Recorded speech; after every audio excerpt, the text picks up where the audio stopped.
Use this to your advantage, stalling your opponents and buying time for your allies to regroup after a potential lost objective. While Molten Core is active, all damage that would have been dealt to a fort is instead dealt to Ragnaros. When facing an enemy Ragnaros in Molten Core, focus your attacks on him to quickly return him to normal. If Molten Core is interrupted, Ragnaros will be unable to cast it again for 10 seconds, so interrupt him if you see him start to channel it. The healing from Empower Sulfuris can keep Ragnaros in the fight for an extended period of time. It also causes his next basic attack to become instant, allowing him to deliver powerful burst damage if its use is well timed. Living Meteor can be used to poke and chase fleeing enemies, or to punish enemies who are chasing you. Use Blast Wave to initiate, disengage, or to secure a kill with the support of an ally. Welcome back to HGC NA, where we are ready for the next game, game number 4. And BStep, having lost the last game on Battlefield of Eternity versus Team Freedom, has opted to take the Battleground choice instead. So they chose to Miss Spider Queen, and now we're in the middle of the draft. Okay, I'm going to bring up something really weird since we're looking at history. Rexar. Yeah, man. Rexar Tyrande. On Tomb. On Tomb. Is that a thing?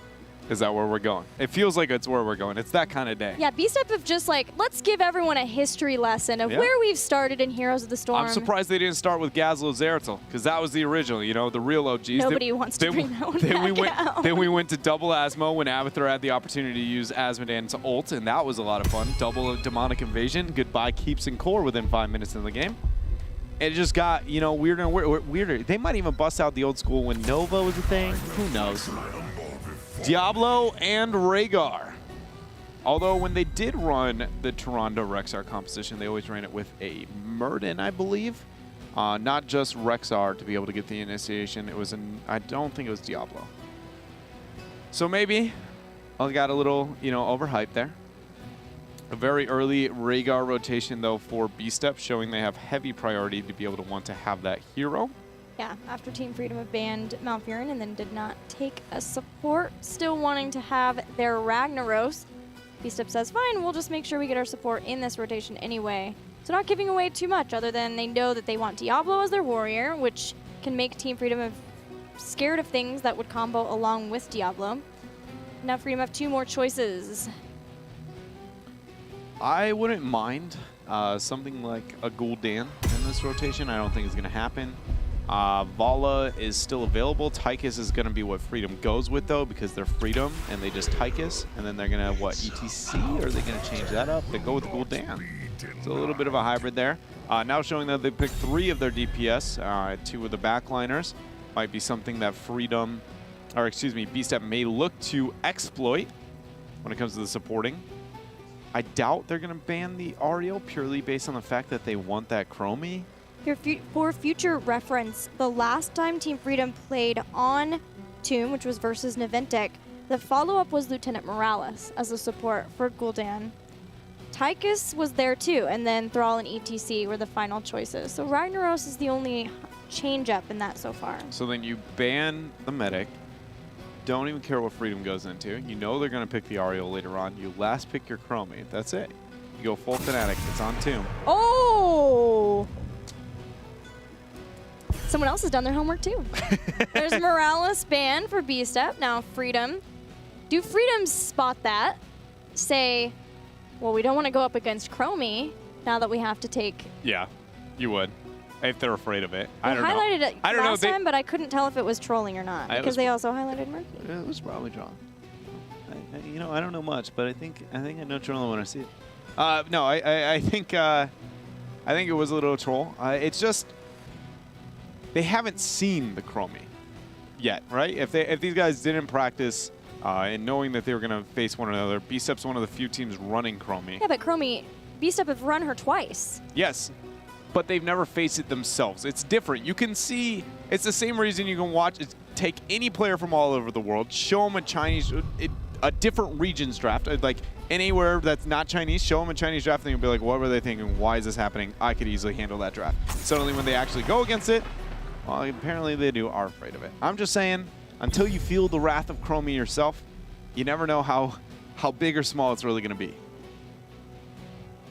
All right, now BStep, what do they want to choose here?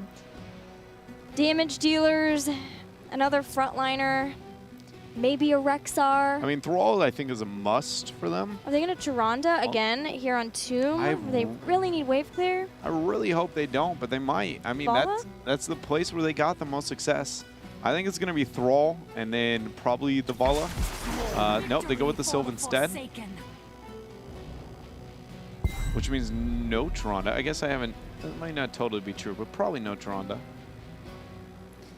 Last 2 picks for Freedom. Ariel. We think Ariel for support. Yeah, Ariel is almost 100%. And then Warrior should be Johanna? Maybe not. Who would be the best Warrior? I don't think ETC. Why don't you like ETC here? Just because it does nothing in the format. They don't need any kill potential. It's something that I think would be pretty vulnerable as the game moves on too, into the Earthquake style combo.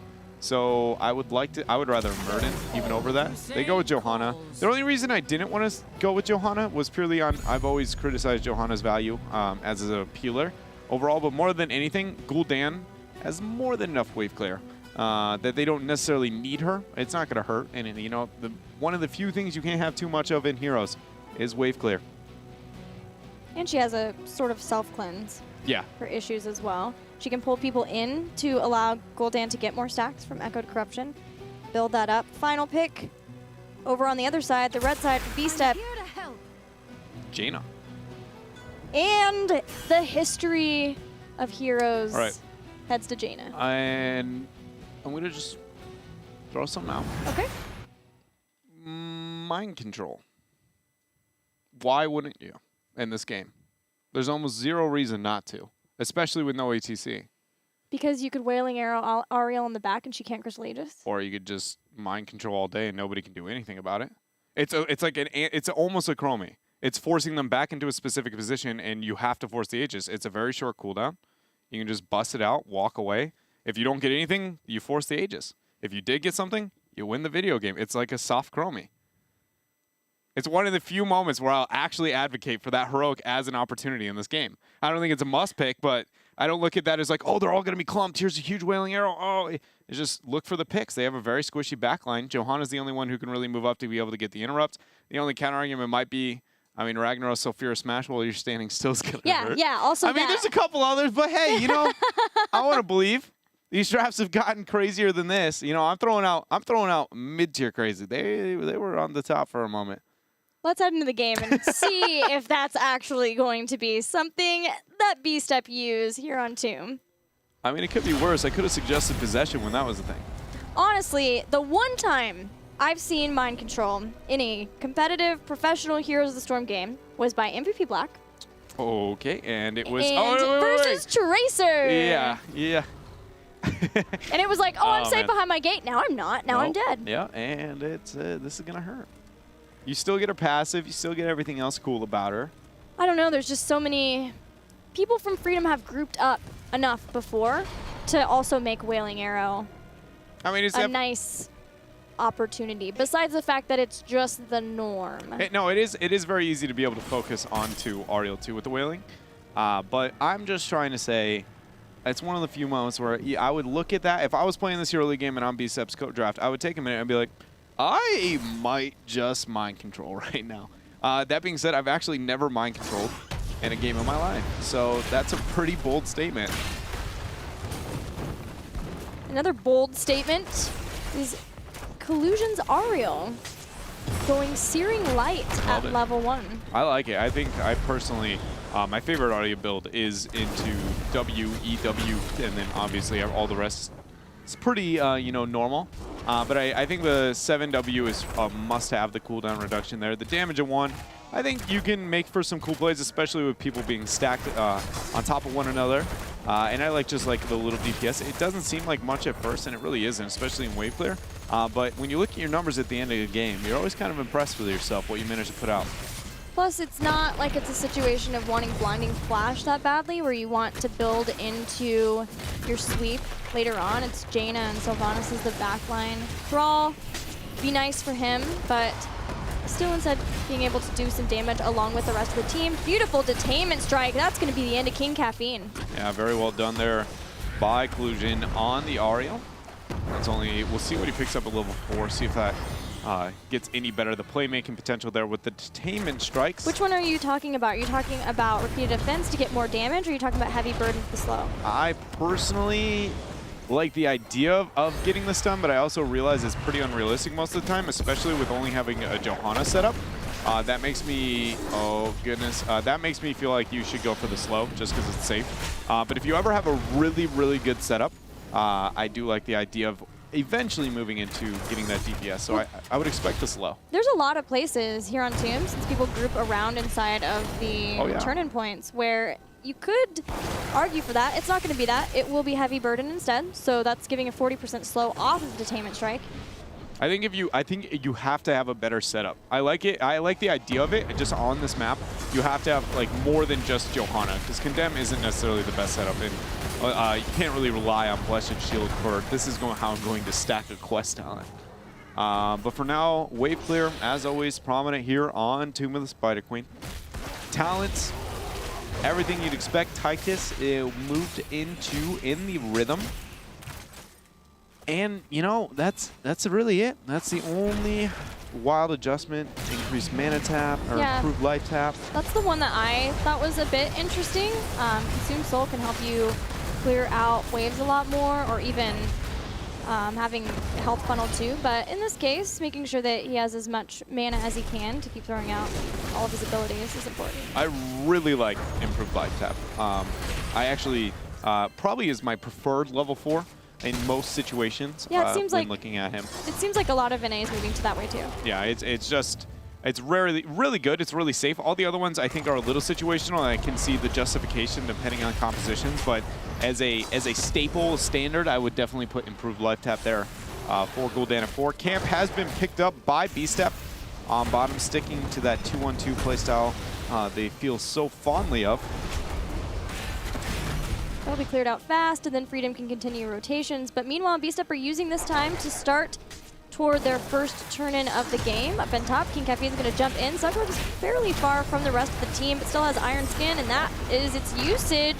And meanwhile, the rest of the team are making short work of Diablo, so a second kill for Freedom. Yeah, once again, a shadow charge in, no Diablo out. It's a very common trend there with From the Shadows. I absolutely love the name of that spell. All I can imagine is just like, I don't know, some dweeby little dude going like, from the shadows, because every time we see Diablo strike from the shadows, he's the one being struck, it feels like. Good interrupt there by McIntyre. Ooh, McIntyre's 4. Interesting choice on Sylv, going into the Withering Barrage, increasing the charges by 1, but can be fired faster. And then more team fight focus, infinite less disabling. When it comes to the passive. So that's, I definitely would have gone out with cooldown on W. The reset value of that and the disabling is absolutely holy cow good. But this post 13, this build will have more kill potential onto backline. And now it's paired with Barbed Shot, so more damage to minions, mercenaries, and monsters to allow Sylvanas to clear even faster. But here are the first Web Weavers. Team Freedom gets towers up in the mid lane and then rotates to top to do the same. Just trying to get as much experience as fast as they can to look toward heroic abilities in a second turn-in phase where they can really start to bring down keeps and remove more and more structures from BStep. Yeah, there goes King Caffeine, enjoying his engagement there with the Shadow Charge. Nasmus eating, doing the damage there, popping his passive in the rhythm, getting its stacks. Always good whenever you can make that happen. And that's going to be the end of the phase. Only a couple of front walls taking very good response on the side of BStep. They have enough for their own counter turn in here. We'll see if Freedom gives them the freedom to be able to do that. There's a little bit of time for BStep to get that turn in, and another nice usage for Collusion having his damage on his Ray of Heaven, Searing Light at 1 is that he can use that as an interrupt as well. So it not only helps out in the damage output for the team overall, but more interrupts that are from a safe distance is always nice to have on Tomb of the Spider Queen. Here goes the attempt of channel from APM. Going to be interrupted there by the E on Gul'dan. Dansky sitting at halfway through, a little above average, or above halfway, excuse me, on the Echo Corruption at 1. Trolls moving up, so this will be a 5v4. Team Freedom realized this and step back just slightly, still keeping an eye on that top turn-in point, making sure that nobody is being sneaky with their gems. But Thrall has moved down into the bottom lane, and this rotation in is followed by Team Freedom. They get the stall in time, so great job from Team Freedom, reading exactly the decision-making from BStep, and whereas they had to stall for a full level, now Team Freedom have gotten heroic abilities and can take a break from that. See where BStep goes with their heroics. APM starts the channel, gets a little afraid, realizing that Freedom's going to be sniffing pretty close to that. The channel is going to be attempted here. I don't think that's enough to be able to finish. It was exactly enough to be able to finish there for Freedom. They're going to have the Web Weavers. Oh my gosh. Called it, baby! I cannot believe. Oh, that's a mind control! I just want everybody to know at home that I see where this is going, but I still am not a huge advocate of mind control. We'll see if it works. The range has got to be huge. I want to be impressed. I like the idea. I'm just really scared that it's just not going to look good. Surely Freedom have checked, right? They have checked and they know. They're about to know when they hear that. I know, that but weird, they have checked before that too, because they're about to siege into the team. They could just kill him. Oh, the Ancestral is going to be able to keep on. Someone's there it goes. Gonna go down. Someone's going down. Mind control. The APOC in the ring is going to kill Freedom. Nilgrug is now onto the retreat. Haunted Wave to be able to move forward. There is a Web Weaver on top and on bottom. Pushing in here, so BStep's going to have to attend to those. Oh, man. It feels good. It feels good, man. Like, it feels... Honestly, it feels good and it feels bad all at the same time. I was going to ask, but then I was just going to let you have it. Have your victory. What a play from BStep here on Tomb of the Spider Queen. The second competitive heroes mind control I have ever seen in my life. The best you've ever seen in your life. I don't care if it remains to be seen. It remains to be seen. I'm sorry, it's hard to be MVP Black. That's true. I'll put it this way. Obviously, it's exciting to see this come out, but I don't think it's a bad idea. I don't think it's as good as Chromie. I didn't get Chromie. No, I'm just saying for compared to Fnatic's approach to this, I think it's a nice alternative to go into the mind control. But I haven't seen enough mind control to have an answer. I've seen enough Chromie. I have not seen enough. I don't think it's as proper as the Chromie, but we'll find out. BStep here. I still would suggest F4. No matter what build you go, I would look towards that W, the Siege. Mind control, baby. He is gone. Maybe not. Sulfur Smash goes down. Could not move back. King Caffeine was quick on the uptake to make sure that he could jump in and take Insomnia for a ride. That's down. No Ragnaros to be able to defend is huge, too, especially with Sylvanas here. Just casual mind control. Get a kill. Walk towards mid. Disable everything here. Gul'dan on Echo Corruption. He is completed his stacks now. Everything else, Ragnaros has finished both of his stacking talents. Nobody else has any quests here.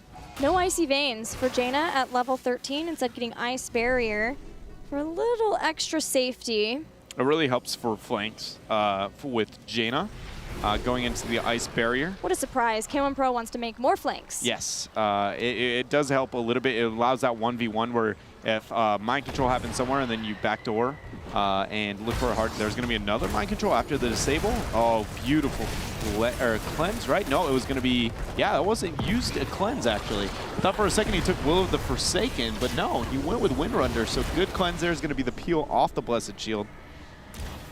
Insomnia burnt Molten Core. He should be able to rid of the Web Weaver on bottom with that. The question is a mind control play going to come into play before that? In fact, it will. Yeah, it's going to be on Odin. They've already used a lot. Bring a Frost to follow up too. It hits 2, but Zugrug and the rest have done enough, at least for now, to stave this off. But the follow-up more Apocalypse, the constant Apocalypse and damage from all of BStep finally net them a kill on Gul'dan. Very good patience and timing with all of their abilities to ensure that they still got a kill even after the first mind control did not work.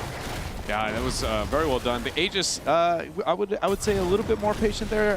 Gul'dan typically is going to have very aggressive positioning, and it puts it in a position where Aegis is the only support heroic where when you use it to be able to save someone, depending on if you, not the HP, but also their location can hurt them. And since Gul'dan was so far out, it leads for a very easy rotation because you can't even cancel it early to be able to aid. Although that would be pretty nifty if you could. But for now, it is a downfall and a struggle here for Freedom. But BStep have done exactly what they needed to do with that second turn-in. They took all the forts down, so they got all that they wanted with their second turn-in. And more importantly, they just mind-controlled their opponents and make them walk into them.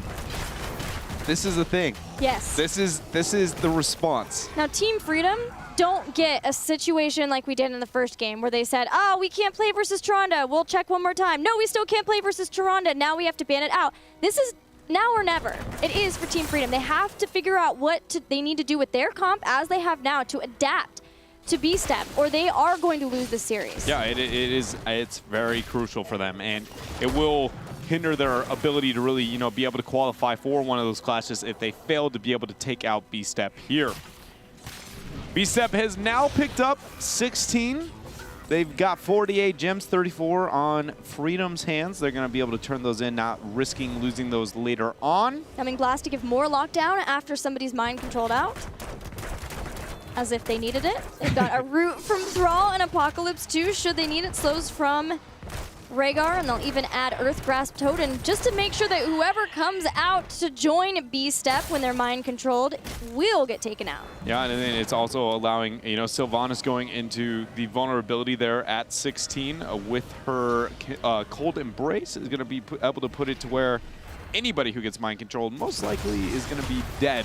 And if not, Aegis is going to be forced to use, putting them out of position. The Web Weaver's now going to be pushing in. Is 16 still not available for Freedom?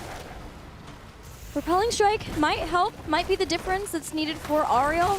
Knocks a further knockback off of Detainment Strike to buy time after mind control or whatever is happening. But the real problem is that it's another Web Weaver phase. BStep have been constant with their damage and their pressure to Team Freedom, but Freedom are almost to 16. They use Molten Core in mid.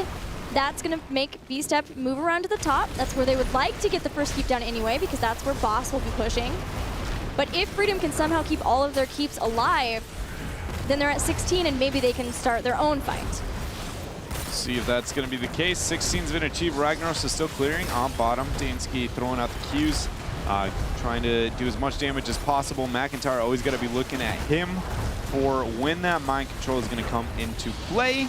The Web Weavers now have managed to be able to be cleared. It looks like Freedom is trying to move up and start a fight. Good Ice Lance there from K1 Pro to be able to peel a little bit for his team, get the slow out. There's a turn-in available for Freedom in a couple of seconds. None available for BStep. Same talent here. Very split. There's going to be the mind control, the pin against the wall. That is going to be Aegis, but he's going to come out right into an Apocalypse. And he go down right after that. Dansky comes in with Horrify, but it's a little too late to save the life of Ariel, and Johanna dies too. Ancestral Healing connects to keep King Caffeine alive, and now Insomnia once again comes in and says, wait, where's all my friends? Okay, now I have to leave. So 2 people remain for Team Freedom, trying to defend versus a Sylvanas push from all 5 members of BStep. They're bringing down the keep very quickly. If we see them start to move around, they could look at core 2. It looks like they're not that confident in their ability to end the game just yet, but their lead grows and grows in the series. Yeah, it's almost out of reach now for Team Freedom, as with those deaths, they also lost a majority of their gems, now only halfway to the ability to be able to get the turn in here. And the fact that Boss is going to be up, I can't help but feel like if BStep manages to be able to pick up that 20 talent tier advantage, they will be very comfortable in baiting it and just using a mind control again, get a pick, and then look for the game. Freedom, oh man, this has been such a creative and weird series. Not only when it comes to the drafts, but then just considering the fact that not only did BStep, again, considered, you know, with their performances so far, would you say that Freedom should be able to get this upset? But then BStep is not only obviously beating, at least so far, Freedom, but more than anything, it's how they're doing it. Not only in draft, but talent, like their talent tiers ahead. It's not like a close fight and they turned it around. It is, BStep is literally 3 to 4 level leading them in every game they win. Yeah, it seems like such a different team than we've seen from past series from BStep. But again, BStep did go up against tough competition earlier on in HGC NA, and now showing why they're the kings of flexibility. They have 3 members who at one point won a BlizzCon. Yeah, and they're very scary players to be able to deal with here. Odin has been dropped. Boss is now pushing. Mind Control is going to say, we'll bring Odin our way, forcing the Blessed Shield. Ring of Frost is going to be used. Aegis is going to be used. APOC, though, is going to land instantly, removing 1 member here. Now that is going to be 2 in Johanna in a couple of seconds. K1 Pro, McIntyre, King Caffeine, APM, and iDream all now look towards Insomnia, to Collusion, anybody and everybody they can get their hands on, because 1 more, and this might be game as they instantly move towards mid, even getting the bolt there as 20's picked up. 5-0 wipe. Mind Control into a GG. BStep have annihilated Team Freedom here on Tomb of the Spider Queen. They take down the underdogs. Team Freedom started their miracle run with Gale Force Esports and Eventic, but BStep will stop it right here and claim the victory in this series of the Heroes Global Championship.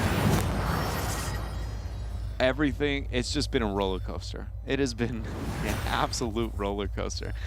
HGC, not just even today, it's just been HGC. It started with, oh, look at, you know, we got Cloud9 members, you just BStep so much hype. Underperforming. And then you're like, Freedom, bunch of, you know, new guys, how's this gonna go? Suddenly it's like, oh, this is the moment, we've got a shot. You know, it just, so many stories have been unpredictable. Not a single person outside of Templestorm. Templestorm is the only team that, even them, debatably there has been fluctuation, but they are the closest to what you would expect versus how actual performance have had. Every other team in HGC North America after week number 3 is at least 2 positions different than most people would predict. Yeah. At least 2. That is insane. We have never had that in North America. Ever had that kind of fluctuation. I'm trying to understand if, you know, I'm just trying to, from the analyst perspective, like, why is it that way? Well, you have to look at the format, right? It's not this tournament where everyone comes in, plays all their games, and goes home. Yeah. And you rely on who has better land presence, who shows up on lands, who has been preparing the most for this. Instead, you take your win or you loss, you move back, you prepare for your next match or matches in a weekend, like Teammate going up against Tempo and Gale Force Esports. So it's a much different format, and it's producing much different results. I guess, yeah, that's got to be it. Either way, BStep is going to be able to pull ahead here, getting their very first win so far at HGC North America, so very well earned. Actually, it's their second. So, second. Who's the first into? I forgot. No Tomorrow. There we go. So into No Tomorrow, and now being able to beat no, it's still crazy to think that they beat Team Freedom, because I thought for sure this series was going to be 3-0, done, Team Freedom. And the fact that it goes 3-1, and we saw Mind Control, double Toronto compositions. I just don't know how well this for BStep is going to carry over to other days and other weeks. I think a lot of this was the lack of experience on the side of Freedom, not knowing what they were looking for in their opponents and the proper response to be able to deal with it. And then obviously the creativity coming out in game number 4 with the Mind Control was just something they didn't have the answer for. And if they were a more experienced team, maybe, or at least to be able to deal with Toronto in game number 2. Now that puts BStep at, what, a 2-3 record? And I think that is tied with Team Freedom as well. Man, things are very crazy in the standings. We'll probably get to see that a little bit later on. But for now, we have McIntyre on the phone. Hey, Mac, congratulations. Thank you. Thank you so much. Yeah, well, I got to ask the obvious question. Talk us through Mind Control, please. So I think the Mind Control was a tech because of the Chromie pick. When they banned Chromie, you can Mind Control against Ariel, and she has to Aegis. And if she Aegises, then you engage on the Aegis. So it's like I don't know, it's a little spicy talent. Shout outs to EU for bringing it up, but I'm glad we got to use it today. Yeah, it was awesome. Yeah, it was really awesome to really kind of see you guys, you know, be able to break that out, and not only that, be successful with it. So now I've got to ask the question about the Taronda. Obviously, the prevalence of her for your game number 1 and 2. Number 1 didn't seem like Freedom had the idea that it was coming into play, but in game number 2, still very successful. Do you guys think that she has a place on other maps than obviously other than BOE and outside of the variant, because you ran it with the Murden and still had the success? I think Taronda is pretty good because she's an extension. Like when you have a Varian, for example, right, and he's a high tier pick right now, she just extends that stun lock even further. So all the damage should follow up, all the damage should connect, the mark should get value. So I think she has a place somewhere in the meta, and our team kind of tried to figure out if she does. And today, I think we showed her off, and she had a really good showing, I guess, you know? Yeah, I mean, far better, I think, anybody else expected, and the fact that she was successful in both the games, even without the variant. Absolutely. Mac, you guys started out, had a rough start to the season. How would you say your improvement has been going as a team, and comparing maybe your last couple of series this weekend to the start of HGC? Well, we're not as washed up as people think we are. Shout out to Freedom. We just had a rough start because we had a hard time with the meta. We just really couldn't get a grasp on it. We didn't know where Rag was at. I think a lot of our games we gave away wins because of the draft. And in Heroes right now, draft is, I would say, 60% of the game, 40% is the play. So when we tightened our draft up and kind of got creative and used the BStep spice, as we did today, it's really started working in our favor. So I'm glad that we've come together as a team, and we're really trying to show that we can be a top team in NA. It's good to see you guys coming together as a team, too. You added the BStep spice. Up next, you're going to be going up against another team that adds spice to their drafts, and that's Superstars. Any thoughts on that matchup? Shit, as long as Stray goes Stray, we should be all right. So hopefully he just keeps doing what he's doing, and we shouldn't have that many problems. All right, well, congratulations on your win here. Any shout-outs before we go? Shout-outs to my team. Shout-outs to my family. And that's about it. Awesome. Thanks for joining us, Mac. Congrats again. Thanks. All right, we're ready to take a look at our updated standings now that BStep has secured a second series win, finally finding their stride here in week 3. Tempo Storm, Team 8, both with 4 wins, but Tempo Storm, with that win over Team 8, takes the victory at the top of NA, at least for now. Superstars and Gale Force Esports are up next. BStep now rising above Team Freedom because they do have the victory over Team Freedom. Team Freedom just went from being 1 win away from going to 3rd place, and then by losing that, dropping all the way down to 6th. It's a tough ride, man. It's tough. It's the format here is very, very difficult for these players. And even then, Freedom, obviously, still shout outs to the rise that they've been able to make towards the top of North America. Still expect to see them climb, but more than anything, the fact that we finally get to see, you know, the creativity from BStep and the players that we expected to be overly dominant really kind of slowly coming to what I guess we just really, you know, wanted at least out of them. Absolutely. It's nice to see them finally moving up to that, especially showing off their flexibility like they did in this series. Yeah. Now let's look at Friday's schedule. We're going to have a few days off, but we'll be back with even more Heroes of the Storm action all next weekend long. And we're starting off Friday with Team Dignitas versus Playing Ducks and Misfits versus Be Genius in Europe. Then Tempo Storm takes on No Tomorrow and Team Naventic versus Superstars. Anything jump out to you there? Other than, you know, the team that's never lost versus the team that's yet to be able to get a win, I think that Tempo Storm is going to feel pretty comfortable there. I don't know why, but I'm actually kind of excited to see how Superstars versus Naventic plays out. Maybe from a drafting point of view, what they decide to, you know, focus onto, because again, Superstars is known for their kind of own play style, but so is Naventic. And I do think Naventic probably will come out on top, but it could, I guess. It's standing-wise, it shows that they're the weaker team, but the draft, I think, will be really cool to see how those play out. Well, friends, that is all for us this weekend here at the Heroes Global Championship. Join us next weekend for even more Heroes action. We'll see you then.